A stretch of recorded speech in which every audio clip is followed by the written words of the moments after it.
আৰিগাটো বন্ধুসকল, তোমালোকে যদি এনিমে চাই ভাল পোৱা, তোমালোকে যদি নতুনকৈ এনিমে চোৱা ষ্টাৰ্ট দিম বুলি ভাবিছা, তেনেহ'লে এই ভিডিঅ'টো হ'বলৈ গৈ আছে তোমালোকৰ বাবে। আজি মই এনেকুৱা এখন এনিমে কথা ডিছকাছ কৰিম, যিখন এনিমে কেৱল এখন এনিমে নহয়, ই হ'ল এটা এক্সপিৰিয়েঞ্চ, আৰু যিখন এনিমে চাই তোমালোকে নতুনকৈ এনিমে চোৱা জাৰ্নিটো ষ্টাৰ্ট দিব পাৰা। এনিমেখন হ'ল ডেথ নোট। হয় বন্ধুসকল, ডেথ নোট।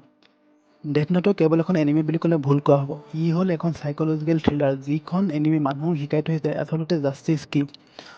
ভাবিছা তুমি এজন অৰ্ডিনেৰী ষ্টুডেণ্ট আৰু তুমি এখন অৰ্ডিনেৰী স্কুলত পঢ়ি আছা, হঠাতে তোমাৰ কাষত এখন নোটবুক আহি পৰিল, য'ত মানুহৰ নাম দেখিলে সি মৰি যায়, তেতিয়া তুমি কি কৰিবা? ষ্টৰীটো এনেকুৱা ধৰণেই। ষ্টৰীটো ষ্টাৰ্ট হয় যেতিয়া কাহিনীটোৰ মেইন হিৰো লাইট এগামি বাহিৰত এখন নোটবুক পঢ়ি থকা দেখে, য'ত লিখা থাকে ডেথ নোট। পিছত সি গম পায় যে ডেথ নোটত যাৰ নাম লিখা সি মৰি যায়।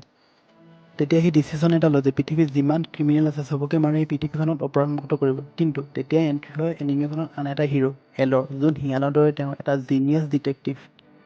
তেতিয়াৰ পৰা কাহিনীটো আৰু বেছি ইণ্টাৰেষ্টিং হ'বলৈ ধৰে। লাইটৰ ওচৰত পাৱাৰ আছে, ডেথ নোট আছে, কিন্তু লাইটৰ প্ৰতিটো ষ্টেপতকৈ এল দুটা ষ্টেপ আগত থাকে।